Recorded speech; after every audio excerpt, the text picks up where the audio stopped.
How to cancel or void a document after it has been sent for signature. Hi everyone, in this video I'll be showing you the ways to cancel or void document after it has been sent for signature in Docusign.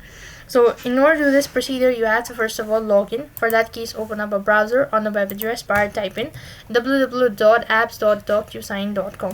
It's going to take you to the official web page, which is going to look something like this. Now right on this page, you need to locate the document that you want to cancel or void. It should be listed in your documents or in the sent folder.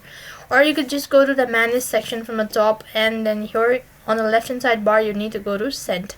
When you locate the following document that you have sent and that you wish to make changes or that you wish to cancel it, then you need to click on the arrow icon located right in the corner, and then you can see this option as void. Go ahead and press on it.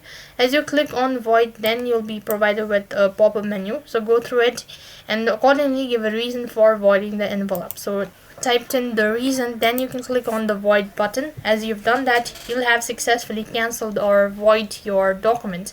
So that's basically how you can cancel or void your document after it has been sent for signature in a Docusign. So that's it for this video. I hope the video was helpful. Make sure to like, share and subscribe to our channel. Thank you for watching. See you in the next video.